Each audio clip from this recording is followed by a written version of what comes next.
Welcome back, future investors. In part 1, we covered the basics of how to start investing in the stock market. If you missed it, trust me, you'll want to go back and watch that video first. It's packed with beginner-friendly tips to get you started. The link is in the description and on the end screen. Today we're leveling up. Get ready to learn essential strategies that will make you a smarter investor and help you avoid costly mistakes. Let's dive in. In our first video, we discussed what the stock market is, why you should start investing early, and how to take your first steps. Now it's time to build on that foundation. By the end of this video, you'll understand how to research stocks, build a diversified portfolio, and avoid rookie mistakes that can drain your wallet. Ready to take control of your financial future? Let's go. Before investing in a stock, it's essential to do your homework. Here's how to research like a pro. First, understand the company. What does the company do? Is it a leader in its industry? Next, check financial health. Look at metrics like revenue growth, profit margins, and debt levels. Finally, stay informed. Follow industry news, market trends, and any major announcements.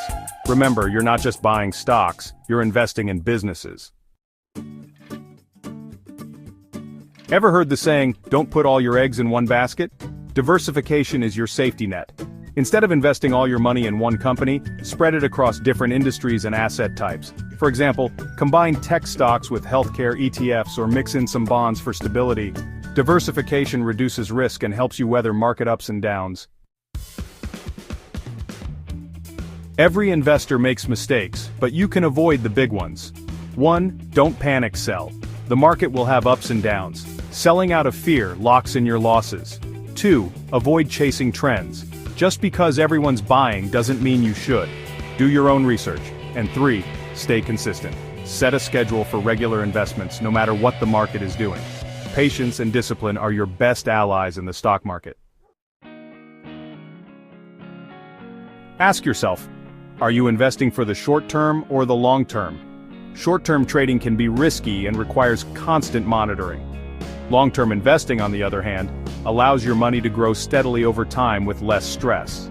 For most beginners, long-term investing is the smarter choice. If you're just joining us, don't forget to watch part 1 of this series, where we cover the basics of how to start investing. Trust me, it's the perfect starting point for anyone new to the stock market. You'll find the link in the description and on the end screen. Now that you know how to research stocks, diversify your portfolio, and avoid common mistakes, you're ready to take your investment journey to the next level. In our next video, we'll explore advanced strategies for maximizing your returns. Don't miss it, and if you haven't already, watch Stock Market Basics, How to Start Investing Part 1, to build a solid foundation. The link is in the description and on the end screen. Thanks for watching Smart Money with Jim. Don't forget to like, subscribe, and hit the bell icon for more smart money tips. Let's grow your wealth together.